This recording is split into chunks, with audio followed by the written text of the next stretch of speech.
السلام علیکم ورحمت الله وبرکاتو. ګرانو ملګرو، هیله مند یم چې جوړ یاستئ او خوشحاله یاستئ او ښه ورځ مو پیل کړې وي.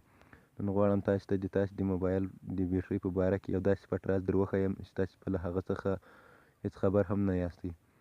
هغه دا چې د تاسې موبایل چې کله ډېر چارج وهي، هغه بېرته عادي حالت ته راولئ او موبایل که مصرفه کړئ. هغه ملګرو له دې وجې ډېر چارج وهي چې کله تاسې موبایل ډېر یوز کړی وي یا مو ډېر استعمال کړی وي، هغه له دې وجې ډېره بیټرۍ خوري او بیټرۍ پرسنټي یا فیصدي په خپله اتومات ډول یو دم کښته کېږي یا پورته کېږي. که غواړئ چې دا طریقه ښه زده کړئ، نو باید دا ویډیو تر پایه پورې وګورئ او زموږ چینل ورسره سبسکرایب کړئ. نو په دې سره ملګرو ستاسې موبایل یا بیټرۍ ته هېڅ زیان هم نه رسېږي.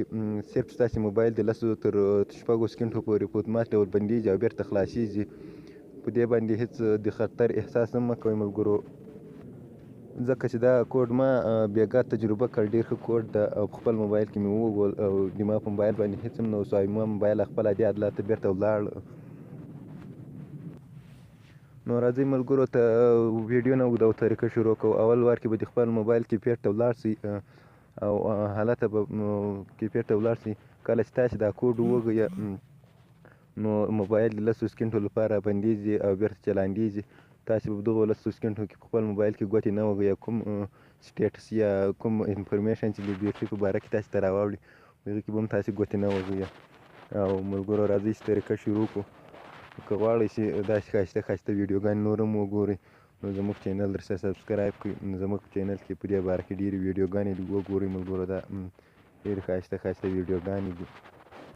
نو راځئ طریقه شروع کړو. اول وار کې به د موبایل کیپیډ ته ولاړ شئ او دا کوډ به کې ووهئ. کیپیډ ته ولاړه شئ، تاسې به دا کوډ ووهئ: ستوری جنه 0228 جنه.